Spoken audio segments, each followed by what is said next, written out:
आप मिलेंगे दो स्टार्टअप चैंपियन से जो है इंडस्ट्री 4.0 से। पेट्रोल पंप पे दो तरीके का कंजम्पशन होता है, एक पेट्रोल पंप पे हम खुद जाके फ्यूल लेते हैं और दूसरा ऑन साइट फ्यूल का बहुत एक्चुअल में जरूरत है। हमारा ई-कॉमर्स प्लेटफॉर्म है, एक साइड पे सप्लाई है जो फ्रेंचाइजी पार्टनर्स है हमारे, जो मोबाइल पेट्रोल पंप खरीदते हैं, और एक साइड पे डिमांड है जिसको डीजल चाहिए। इस टेक्नोलॉजी से होता क्या है इस वेसल में या इस शिप में? ये डुअल पर्पस जहाज रहेगा जिसमें ह्यूमन इसके ऊपर बैठ के इसको चला सकता है, ऑपरेशंस कर सकता है, साथ ही साथ एक बटन को ऊपर करके ये अनमैन्ड चल सकता है।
प्रधानमंत्री नरेंद्र मोदी ने मन की बात कार्यक्रम के जरिए देश विदेश के लोगों के साथ अपने विचार साझा किए। प्रधानमंत्री ने कहा, आजादी के अमृतकाल में भारत को G20 की अध्यक्षता मिलना गौरव की बात।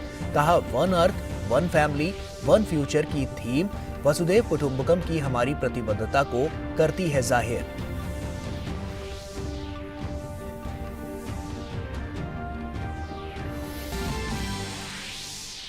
प्रधानमंत्री ने मन की बात में निजी क्षेत्र के पहले रॉकेट विक्रम एस के सफल प्रक्षेपण को बताया गौरवशाली पल। कहा, भारत स्पेस सेक्टर में अपनी सफलता अपने पड़ोसी देशों से भी कर रहा है साझा।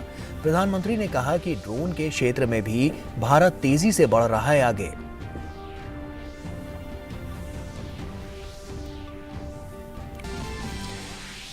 गुजरात में विधानसभा चुनाव के लिए भारतीय जनता पार्टी का जोरदार प्रचार अभियान जारी। भाजपा के स्टार प्रचारक और प्रधानमंत्री नरेंद्र मोदी आज नेत्रांग, खेड़ा और सूरत में करेंगे चुनावी रैलियां।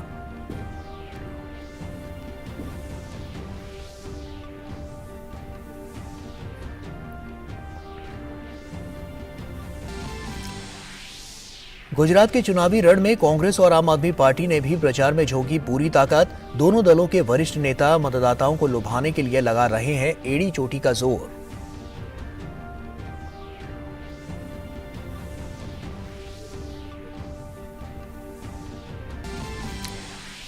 दिल्ली के प्रगति मैदान में चल रहे 41वें भारत अंतर्राष्ट्रीय व्यापार मेले का आज अंतिम दिन। वोकल फॉर लोकल और लोकल फॉर ग्लोबल जैसे कई लक्ष्यों को हासिल करने में व्यापार मेले की रही बड़ी भूमिका।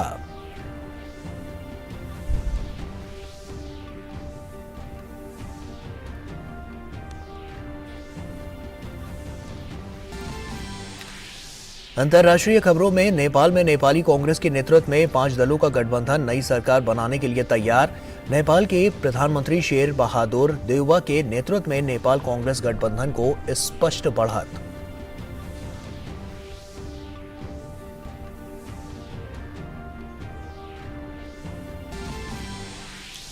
और खेल की खबरों में हैमिल्टन में भारत न्यूजीलैंड के बीच श्रृंखला का दूसरा मैच जारी। समाचार मिलने तक भारत ने 1 विकेट के नुकसान पर बनाए 33 रन।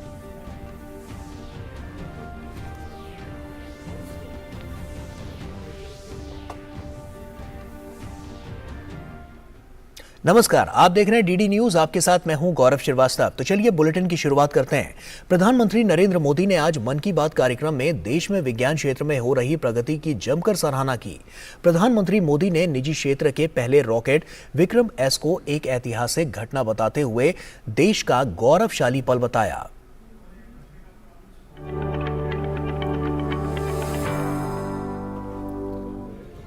प्रधानमंत्री नरेंद्र मोदी ने अपने मन की बात कार्यक्रम में देश के विज्ञान के क्षेत्र में तेजी से हो रही तरक्की और आम भारतीयों के इसमें बढ़ चढ़कर योगदान का जिक्र किया। उन्होंने हाल ही में छोड़े गए निजी क्षेत्र के पहले रॉकेट विक्रम एस को एक ऐतिहासिक घटना बताया। मेरे प्यारे देशवासियों, 18 नवंबर को पूरे देश ने स्पेस सेक्टर में एक नया इतिहास बनते देखा। इस दिन भारत ने अपने पहले ऐसे रॉकेट को अंतरिक्ष में भेजा जिसे भारत के प्राइवेट सेक्टर ने डिजाइन और तैयार किया था। इस रॉकेट का नाम है विक्रम एस। श्रीहरिकोटा से स्वदेशी स्पेस स्टार्टअप के इस पहले रॉकेट ने जैसे ही ऐतिहासिक उड़ान भरी, हर भारतीय का सिर गर्व से ऊंचा हो गया। प्रधानमंत्री ने कहा कि भारत अपनी वैज्ञानिक क्षमताओं का लाभ पड़ोसी देशों के साथ साझा करने को हमेशा उत्सुक रहता है। इस संदर्भ में उन्होंने शुक्रवार को इसरो के रॉकेट से छोड़े गए भूटान के उपग्रह का उदाहरण दिया। उन्होंने ड्रोन तकनीक के क्षेत्र में भारत के बढ़ते कदमों का भी उल्लेख किया और हिमाचल के किन्नौर में ड्रोन द्वारा सेबों की आपूर्ति को इस तरक्की का जीता जागता उदाहरण बताया। जब हम टेक्नोलॉजी से जुड़े इनोवेशंस की बात कर रहे हैं तो ड्रोन्स को कैसे भूल सकते हैं। ड्रोन के क्षेत्र में भी भारत तेजी से आगे बढ़ रहा है। कुछ दिनों पहले हमने देखा कि कैसे हिमाचल प्रदेश के किन्नौर में ड्रोन्स के जरिए सेब ट्रांसपोर्ट किए गए। किन्नौर हिमाचल का दूर सुदूर जिला है और वहाँ इस मौसम में भारी बर्फ रहा करती है। इतनी बर्फबारी में किन्नौर का हफ्तों तक राज्य के बाकी हिस्से से संपर्क बहुत मुश्किल हो जाता है। ऐसे में वहाँ से सेब का ट्रांसपोर्टेशन भी उतना ही कठिन होता है। अब ड्रोन टेक्नोलॉजी से हिमाचल के स्वादिष्ट किन्नौरी सेब लोगों तक और जल्दी पहुँचने लगेंगे। इससे हमारे किसान भाई बहनों का खर्च कम होगा, सेब समय पर मंडी पहुंच पाएगा, सेब की बर्बादी कम होगी। प्रधानमंत्री ने कहा कि भारत अपने युवाओं की प्रतिभा के चलते आज विज्ञान, अनुसंधान और स्टार्टअप के क्षेत्र में दुनिया का अग्रणी देश बन गया है। उन्होंने विश्वास जताया कि अब भारत के लोग पीछे मुड़कर देखने वाले नहीं हैं। Bureau report, DD news.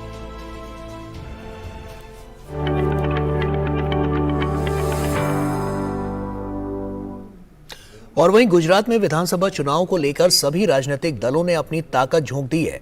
Bhajpa के वरिष्ठ नेता और प्रधानमंत्री नरेंद्र मोदी आज 3 चुनावी रैलियों को संबोधित करेंगे। प्रधानमंत्री मोदी गुजरात के नेत्रांग, खेड़ा और सूरत में चुनाव प्रचार को धार देंगे। गौरतलब है कि गुजरात में पहले चरण के लिए 89 सीटों पर 1 दिसंबर को मतदान होगा। और वहीं गुजरात विधानसभा चुनाव को लेकर कांग्रेस और आम आदमी पार्टी भी पूरे जोर शोर से प्रचार कर रही है। कांग्रेस अध्यक्ष मल्लिकार्जुन खड़गे आज सूरत के ओलपाड और नर्मदा के देडियापाड़ा में जनसभा को संबोधित करेंगे। वहीं आम आदमी पार्टी ने भी मतदाताओं को लुभाने के लिए एड़ी चोटी का जोर लगा दिया है। दिल्ली के मुख्यमंत्री और आम आदमी पार्टी के संयोजक अरविंद केजरीवाल आज गुजरात की जनता से संवाद करेंगे। गुजरात की हॉट सीट घाटलोडिया पर इस बार दिलचस्प मुकाबला दिखाई दे रहा है। इस विधानसभा सीट ने प्रदेश को 2 सीएम दिए हैं। 2017 में भूपेंद्र पटेल को यहां से टिकट दिया गया था। पाटीदार आंदोलन के बावजूद मुख्यमंत्री भूपेंद्र पटेल ने 1.17 लाख वोटों के अंतर से जीत दर्ज की थी। इस बार कांग्रेस ने अमी याग्निक तो वहीं आम आदमी पार्टी ने विजय पाटिल को उतारा है। क्या है घाटलोडिया सीट की जनता की राय और क्या है चुनावी मुद्दे, जाना हमारे संवाददाता चंद्रशेखर ने। इस चाय के उबाल के साथ राजनीति का उबाल भी घाटोडिया सीट पर है और यहाँ से मुख्यमंत्री भूपेंद्र पटेल है जो कि चुनाव मैदान में हैं। इनके साथ आम आदमी पार्टी और कांग्रेस के भी प्रत्याशी जो हैं वो चुनाव मैदान में हैं और यहाँ की जनता जो है वो क्या सोचती है वो देखने वाली बात है, क्योंकि ये जो सीट है ये एक तरीके से बीजेपी की पारंपरिक सीट मानी जा सकती है, क्योंकि आनंदीबेन पटेल जो पूर्व मुख्यमंत्री थी वो भी इस सीट से लगातार जीती और भूपेंद्र पटेल जो हैं जो वर्तमान मुख्यमंत्री हैं गुजरात के, वो भी इस सीट से जीते हैं और काफ़ी बड़े मार्जिन की सीट से जीते थे। तो इस बार यहाँ की जनता क्या सोच रही है? इस बार भी देखने जाए तो जैसा माहौल बन रहा है, हमें उम्मीद है 100% कि आएगी तो भाजपा ही आएगी, पर यहाँ से स्पष्ट बहुमति से जो भूपेंद्र भाई पटेल है वो भी जीतेंगे, ये तय है। भाजपा क्यों? और पार्टियां भी हैं, जैसे कांग्रेस भी है और आम आदमी पार्टी भी अब की बार आ रही है। वो तो सब करप्ट पार्टी है, उनको काम तो करना नहीं है, अपना खुद का ही सोचती है। भाजपा ही है जो पूरे देश का सोचती है, तो भाजपा ही आएगी और भाजपा के साथ ही रहेंगे। अच्छा, ये रिपोर्ट कार्ड की बात की जाए तो 5 साल में क्या मुख्यमंत्री साहब ने यहाँ के लिए किया?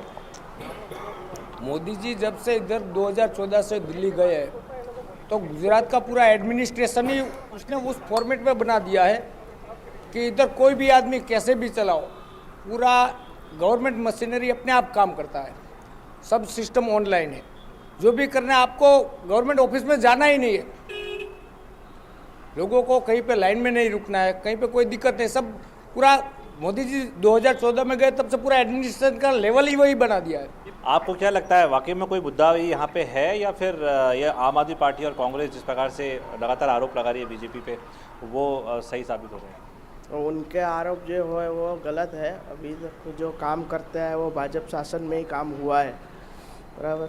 वो लोग ज़्यादातर क्या बातें ही करते हैं और भाजपा जो बोलती है वो काम करके दिखाती है। तो देखा कि यहाँ की जो जनता है वो अपना एक अलग मत रख रही है और अब देखना ये होगा कि जब ये यहाँ पर मत डाले जाएंगे और मत डालने के बाद यहाँ की जनता एक्चुअल में जब मतदान पेटी में या ईवीएम के बटन में को दबाएगी तो वो किस पार्टी के पक्ष में होगा, इसका नतीजा जो है वो 8 तारीख को दिसंबर में देखने को मिलेगा। कैमरामैन लक्ष्मण राजपूत के साथ चंद्रशेखर, डीडी न्यूज़, अहमदाबाद। और वहीं दिल्ली के प्रगति मैदान में चल रहे 41वें भारत अंतर्राष्ट्रीय व्यापार मेले का आज अंतिम दिन है। मेले में इस बार हर दिन काफी संख्या में दर्शक पहुंचे। मेले में इस बार नई नई कंपनियां देखने को मिली, चाहे स्टार्टअप हो या फिर बड़ी कंपनियां, हर कोई यहां आकर उत्साहित नजर आया। दिल्ली के प्रगति मैदान में चल रहा 41वां भारत अंतर्राष्ट्रीय व्यापार मेला रविवार को संपन्न हो रहा है। मेले में इस बार नई नई कंपनियां देखने को मिली। हर कंपनी अपने अपने उत्पादों की विशेषता बताती नजर आई। हम लोग मार्केट में अभी काफ़ी नए आए हैं, हमारे को लॉन्च हुए सिर्फ 1 साल हुआ है और हमारे ब्रांड की यही स्पेशलिटी है कि हम लोग एक बहुत ही सेफ प्रोडक्ट कंज्यूमर्स को देते हैं। हम लोग सारे के सारे जो इंग्रेडिएंट्स होते हैं वो काफ़ी रिसर्च एंड डेवलपमेंट के बाद ही किसी एक फॉर्मुलेशन में डालते हैं। मेले में इस बार कश्मीर के उत्पादों को लेकर लोगों में काफी आकर्षण रहा। कश्मीर से आए सईद परवेज अहमद भी खादी के पंडाल में ड्राई फ्रूट और शहद लेकर आए हैं। लोगों को अभी बहुत कम नॉलेज है कि दैट इज़ ऑर्गेनिक, वहाँ से ऑर्गेनिक फूड्स आते हैं, तो उसका जहाँ पे हमें अच्छा प्लेटफॉर्म मिलता है मोस्ट प्रोबेबली MSME के द्वारा कि हम अपने जो कश्मीरी प्रोडक्ट्स है उनका यहाँ पे लोगों को अवेयर कर सकते हैं और उनको सेल भी कर लेते हैं। मेले में हर तरह का उद्यमी देखने को मिला, चाहे स्टार्टअप हो या फिर बड़ी कंपनियां। हम लोग क्राफ्ट और कुछ परफ्यूमरी प्रोडक्ट्स हम लेकर आए हैं जिसका बहुत ही बेहतरीन रिस्पांस हमें यहाँ मिल रहा है। स्टूडेंट्स के लिए भी कुछ स्पेशल परफ्यूम्स सस्ते बजट में हम लोग इस बार लेकर आए हैं। मेले में हर कोई यहाँ आकर उत्साहित दिखाई दिया। हमें यहाँ पर काफ़ी इंटरेस्टिंग लगा, हर स्टेट का कल्चर, हर जगह का काफ़ी सुंदर डेकोरेटिव चीज़ें, यहाँ पे बहुत अच्छी अच्छी चीज़ें देखी, लाइक कि किस स्टेट का क्या कल्चर है, वहाँ पे क्या स्पेशलिटी है। बहुत ही अच्छा एक्सपीरियंस रहा यहाँ पर आने का। बच्चों ने नया कल्चर, हर जगह का, हर स्टेट का कल्चर देखा। मेले में इस बार हर दिन काफी संख्या में दर्शक पहुंचे हैं। ग्रीश निशाना की रिपोर्ट, डीडी न्यूज़, दिल्ली। और वहीं वाराणसी में चल रहे काशी तमिल संगमम में भारतीय संस्कृति की भव्य प्राचीन विरासत को किस तरह अभिव्यक्त किया जा रहा है, इस पर हमारे संवाददाता हरिकेश बहादुर सिंह ने काशी तमिल संगमम में आई सुजाता वेणुगोपाल और साहित्यकार N दामोदरन से खास बातचीत की। देखिए। ये जो इस बार का आया हुआ है ग्रुप, समूह साहित्यकारों का, इसमें कुछ खास लोग भी हैं। वो खास ऐसे हैं जो आज के युग में जो सोशल मीडिया है उसमें महारत हासिल है, अपना यूट्यूब चैनल चलाते हैं, उनमें से ही एक हैं सुजाता। सुजाता, ये जो आपका यूट्यूब चैनल है और जो आपने काशी तमिल संगम के माध्यम से जो अनुभव लिया है काशी में, उसको आप कैसे एंजॉय करेंगे? It's a blend of culture, it's a blend of religion, it's a blend of all the age groups, all the communities, all the sections, all walks of life together in one go. And we are having a lot of programs fun-filled as well as culturally benefiting each other. And we would like to thank our Prime Minister Shri Narendra Modi ji. 2 to 3 lakh people visit the temple every day, and all of them are getting good darshan. Distance between the Kashi Vishwanatha shrine and the Ganges, it is a straight 2 to 3 minutes walk now. All the officials who have been gathering and welcoming us as they believe in Atithi Devo Bhava. They believe that Atithi have to be treated as gods, and we experienced it. Damodaran जी हैं, इनका एक अलग तरह का अनुभव है। वो अनुभव भी प्रचार प्रसार से जुड़ा हुआ है, चूँकि मैंने बताया कि साहित्यकारों की टोली आई है। तो Damodaran sir, what is your experience about Kashi Tamil Sangamam? Kashi Tamil Sangamam made a very good arrangements, and throughout from my journey from Chennai to Kashi, everywhere the people welcome the team. It's amazing. When I reached the Kashi, I see the lot of development. It is not brought to our knowledge in Chennai, because only few channels, Doordarshan only is showing all those things. Other channel is not showing anything, the development made by the Prime Minister Narendra Modi ji. Really thankful to Narendra Modi to arrange this program.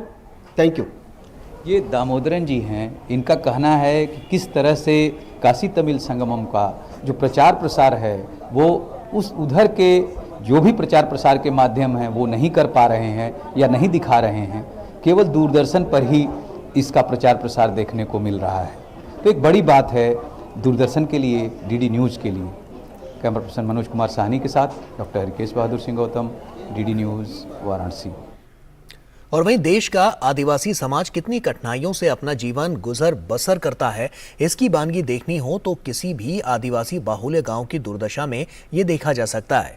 राजधानी रांची से महज 42 kilometre दूर रसाबेड़ा गांव में बेदिया समुदाय के लोग बड़ी मुश्किल से अपने लिए 2 जून की रोटी का जुगाड़ कर पाते हैं। आइए देखते हैं इस समुदाय के जीवन की हकीकत को दिखाती ये ग्राउंड रिपोर्ट। झारखंड में एक आदिवासी मुख्यमंत्री है। आदिवासियों की सरकार होने का दावा भी करते हैं, लेकिन झारखंड के गांव में रह रहे आदिवासियों की हालात देखनी हो तो राजधानी रांची से बहुत दूर जाने की जरूरत नहीं। राजधानी रांची से महज 42 किलोमीटर दूर बसा है रसाबेड़ा गांव। कहने भर को आदिवासी बाहुल्य ये गांव राजधानी से महज 42 किलोमीटर दूर है, लेकिन गांव पहुंचने के लिए पैदल जंगलों की खाक छानते पथरीले ऊबड़ खाबड़ रास्तों में 3 किलोमीटर का पैदल सफर करना पड़ता है। एक तरफ पथरीले रास्ते का सफर और दूसरी तरफ जंगल में जंगली हाथियों सहित खौफनाक पशुओं का डर। लेकिन कैसे इन दुर्गम परिस्थितियों में राज्य के आदिवासी अपना जीवन चलाते हैं, इसको जानने के लिए डीडी न्यूज की टीम ने सफर के इस जोखिम को भी पूरा किया। गांव पहुंचते ही बेबसी और लाचारी का जो मंजर दिखा, उस पर सहसा विश्वास करना कठिन लगा।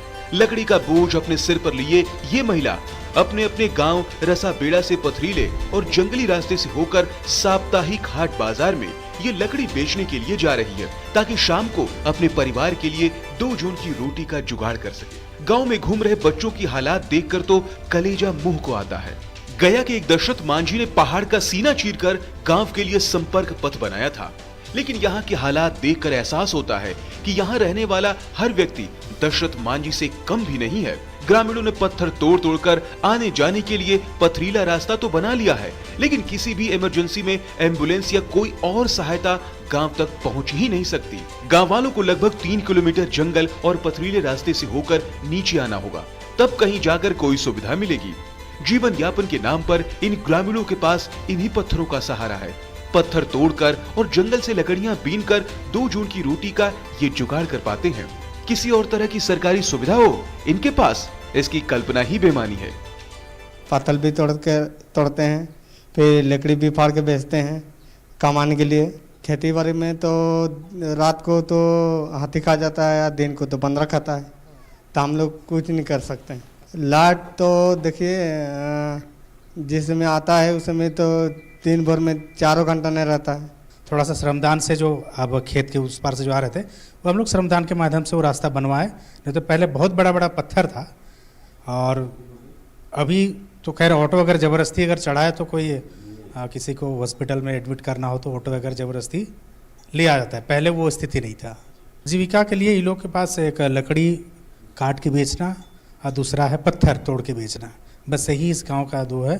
और लाइट का बात करें तो अगर एक दिन आता है तो हमको लगता है एक सप्ताह तक नहीं हो, गायब रहता है। आधुनिक सुख सुविधाओं की तो छोड़िए, इस गांव के लिए न तो संपर्क पथ और न ही पीने तक के लिए पानी ही मयस्सर है। इतना जरूर है कि केंद्र सरकार ने बिजली के खंभे और तार गांव तक पहुंचा दिया है, लेकिन राज्य सरकार बिजली नहीं दे पा रही है। केंद्र सरकार ने प्रधानमंत्री आवास योजना, प्रधानमंत्री सड़क योजना और पानी के लिए प्रधानमंत्री जल जीवन मिशन की योजनाएं शुरू तो की हैं, लेकिन राज्य सरकार की निष्क्रियता के कारण ये गांव इन सभी योजनाओं से मीलों मील दूर है। पीने के पानी का भी देसी जुगाड़ ही काम आता है।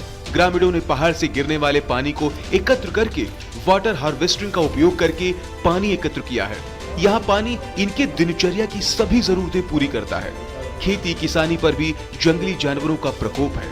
खड़ी फसल को जंगली हाथी और अन्य पशु बर्बाद कर देते हैं। एक तो सरकारी सुविधा यहाँ तक नहीं पहुँच पाती, दूसरा जंगली जानवर भी इनका जीना मुहाल किए रहते हैं। कोई तो खेती बाड़ी हो लेके बांदरा सब खाई दे, सब काम में बाहर जा काम करे, घर में थोड़ी लोग रहे।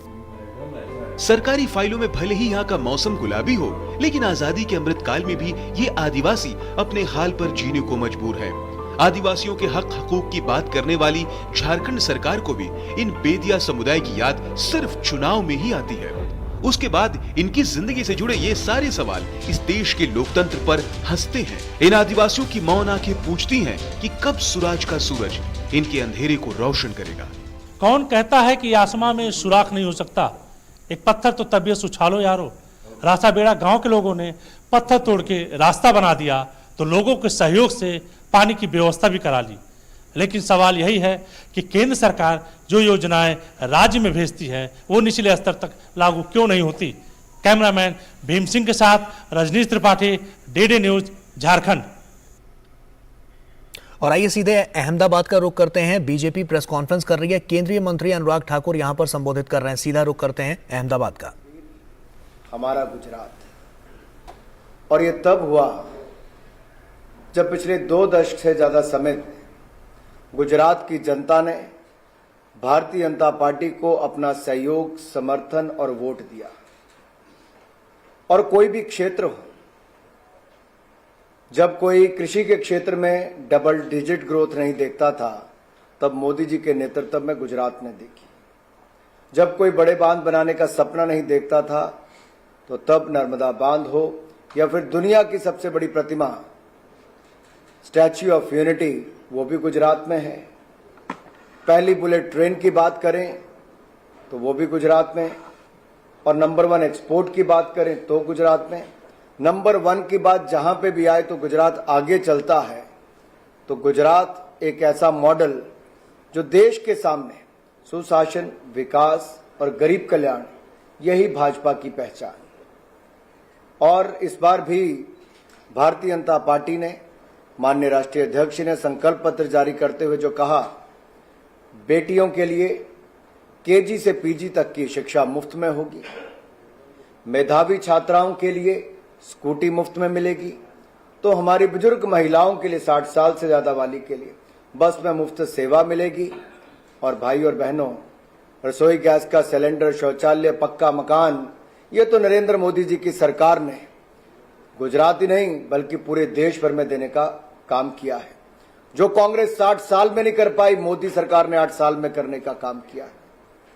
और अगर मैं यहां पर कहूं, गुजरात के युवाओं ने तो गुजरात को, विकास को नए पंख लगाए हैं और उड़ान भरी है। और इसी दिशा में गुजरात में निवेश कैसे आया, आज की युवा पीढ़ी के सामने मैं विशेष तौर पर इस बात को रखना चाहता हूं, क्योंकि शायद 22 साल पहले तो उनको पता भी नहीं था, 30 साल पहले पता नहीं था गुजरात में क्या था। गुजरात में शायद ही कोई वर्ष ऐसा जाता होगा जब दंगे ना होते हों, जहां पर हिंसा ना होती हो।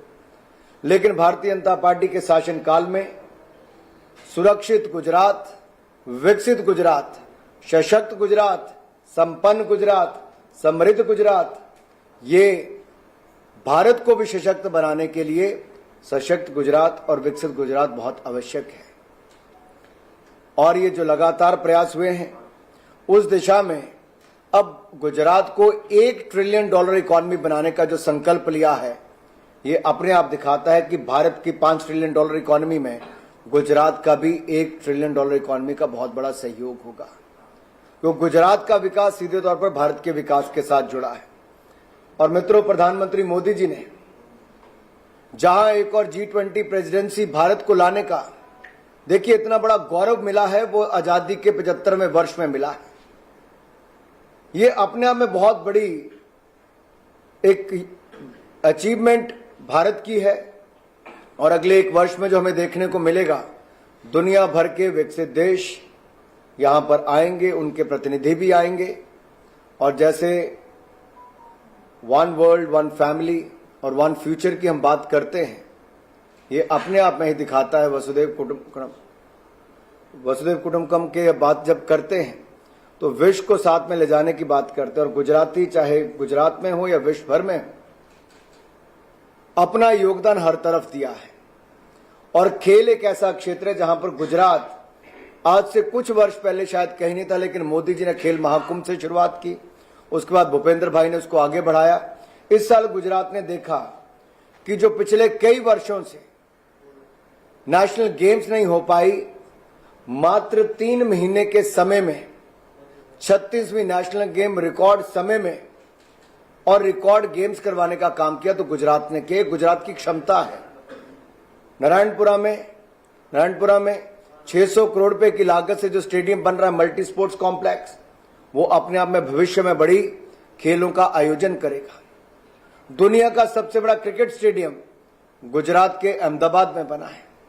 और यही नहीं, भारत अगर भविष्य में ओलंपिक्स का आयोजन करेगा, मेजबानी करेगा, तो उसके लिए भी उपयुक्त स्थान कहीं और नहीं, हमारे गुजरात में जो सुविधा है, सरदार पटेल का जो स्पोर्ट्स कॉम्प्लेक्स है, शायद ही दुनिया भर में इतनी बड़ी जगह में सारी सुविधाएं एक जगह पर बनने का कहीं पर अवसर हो। गुजरात उस दिशा में काम कर रहा है। जब कोई बड़ी सोच की बात आती है, बड़े काम करने की बात आती है, तो गुजरात का नाम सबसे पहले आता है। और गुजरात की बड़ी सोच ही गुजरात को आगे लेकर जा रही है। और गुजरात की बड़ी सोच ही भाजपा की बड़ी जीत इस बार दर्ज करवाएगी। तो केंद्रीय मंत्री अनुराग ठाकुर को आप सुन रहे थे, और ये अहमदाबाद से वहां पर जो प्रेस कॉन्फ्रेंस हो रही थी उसको वो संबोधित कर रहे थे। तमाम बड़ी और महत्वपूर्ण बातें उन्होंने कही हैं।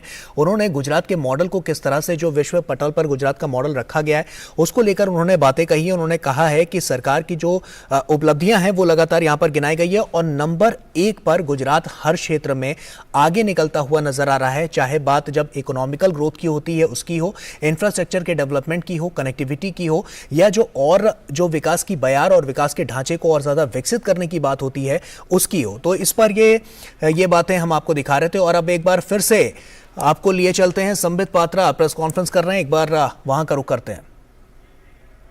बंद कर दिया है ये सब। आज से ये वीआईपी कल्चर जेल के अंदर नहीं होगा। कथनी और करनी में फर्क देखिए साहब। कहते क्या है, करते क्या है, कहां से आए हैं ये लोग। मतलब कभी कभी ये हमें बाध्य कर देता है सोचने के लिए कि आखिर how blatantly can mister Kejriwal लाई।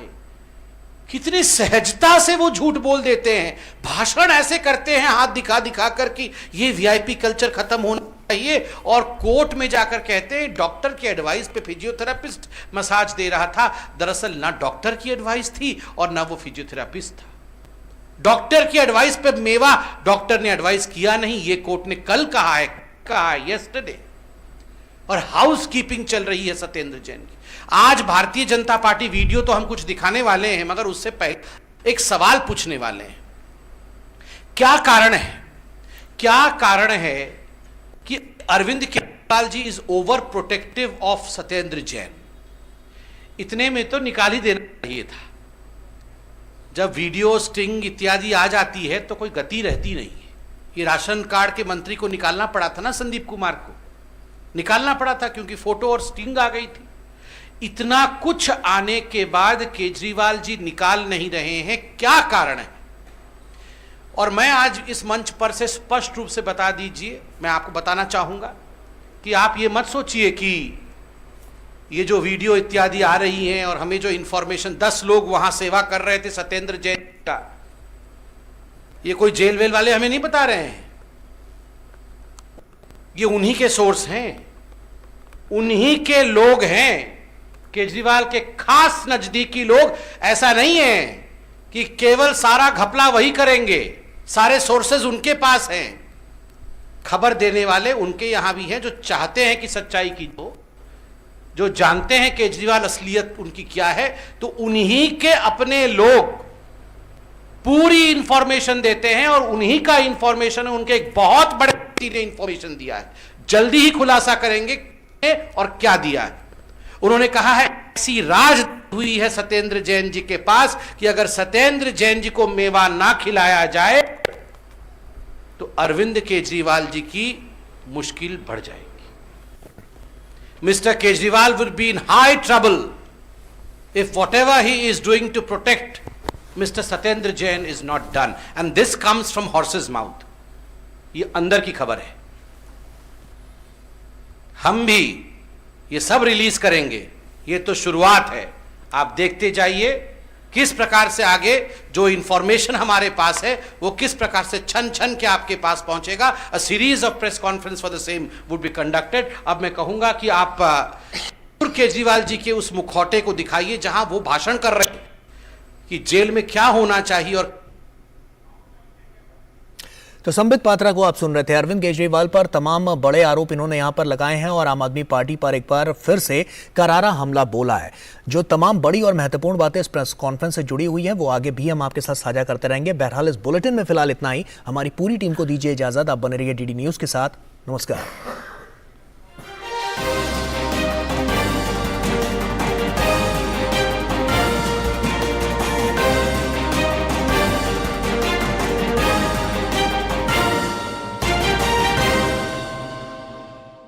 केरल वर्मा इस 85 राजा ने इस कंपनी की नाक में दम कर रखा और साथ ही लोगों को भड़का कर हमारे खिलाफ कर रहा है। किंग कहाँ है? सच सच बताओ। महल ना रहा तो क्या हो, ये पूरी धरती आपकी है और हम सब आपके साथ हैं। झांसी की सबसे बड़ी ताकत है गुरुजय जनजाति, जिसे जंगल के बारे में सब कुछ पता है।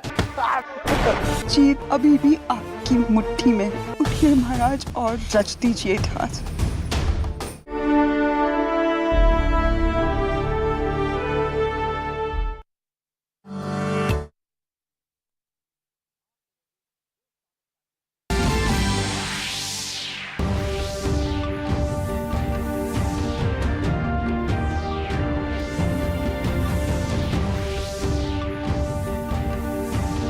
की अध्यक्षता मिलना गौरव की बात।